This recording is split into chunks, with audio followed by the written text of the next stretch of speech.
अपन शांतिपूर्वक तरीके से अपनी जो मांगे हैं,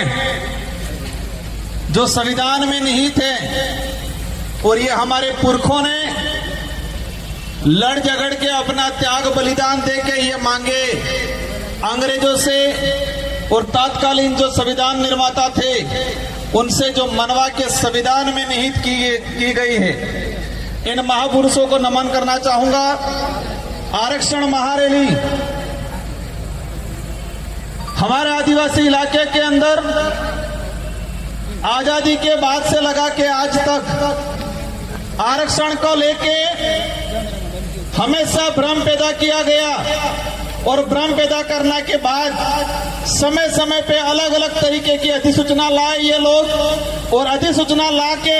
हमारे ही खिलाफ नीतियां बनाई, और हमारे ही खिलाफ नीतियां बना के हमसे तालियां बजाने का काम किया था आज तक इन लोगों ने। ये जो आज कारवा बैठा हुआ है, ये जितने जो गणवीर हैं, हमारे पूर्व वक्ताओं ने जो बात रखी, एक 2013 की अधिसूचना सबकी जुबान पे है, सबके दिमाग में है, और जब 2013 की अधिसूचना जारी की अनुसूचित क्षेत्र के अंदर आरक्षण व्यवस्था को लेके, तो हमारे लोगों को बताया गया कि आपके फायदे के लिए है, आपके बच्चे इससे नौकरी लगेंगे, और हमारे पढ़े लिखे तो ठीक है, लेकिन बेचारे हमारे कभी स्कूल नहीं गए, वो माँ बाप खुश हो गए कि अच्छी अधिसूचना आई है, हमारे लड़के कांस्टेबल बनेंगे, हमारे लड़के आरएस बनेंगे, हमारे लड़के डॉक्टर बनेंगे। लेकिन 2013 की अधिसूचना ऐसी थी, 2013 से लगा के आज 2025 हो गया, और इतने सालों के अंदर मैंने हर भर्ती का डाटा निकाल रखा है, लेकिन समय अभाव के बात करें तो मैं 1 या 2 भर्तियों का उदाहरण बता पाऊंगा। अब इन लोगों ने कहा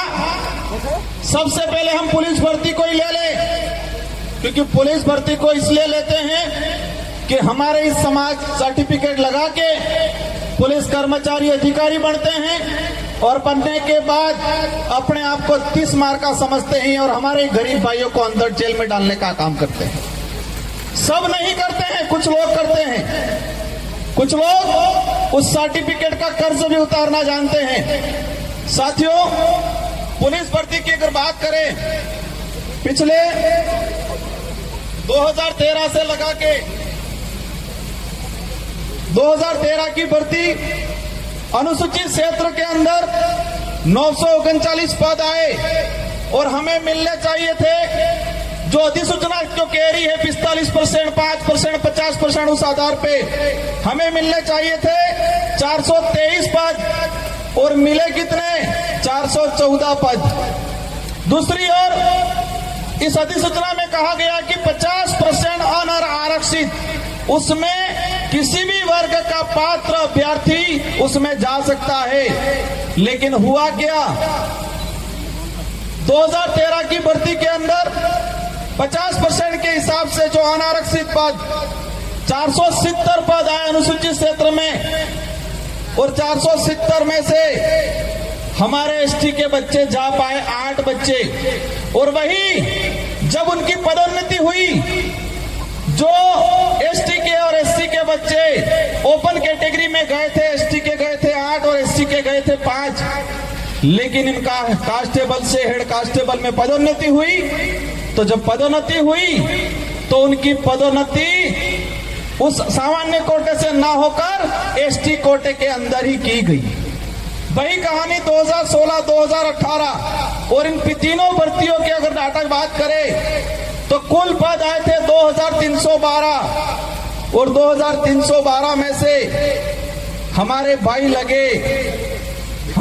लगे 828, और जो 75% आदिवासी बाहुल्य क्षेत्र है और वहां पर 828, और बाकी जो 50% अनारक्षित की बात करें उसमें 1359 बच्चे दूसरे लगे। एक बाप के अगर 4 बच्चे हो और 4 बच्चे में किसी एक बच्चे के साथ अन्याय होता है तो उसका भी अधिकार बनता है कि मेरे साथ अन्याय क्यों हुआ। यहाँ तो शेड्यूल एरिया है, 5वीं अनुसूचित संवैधानिक प्रावधान है 244(1) के तहत, उसमें यहाँ पर विशेष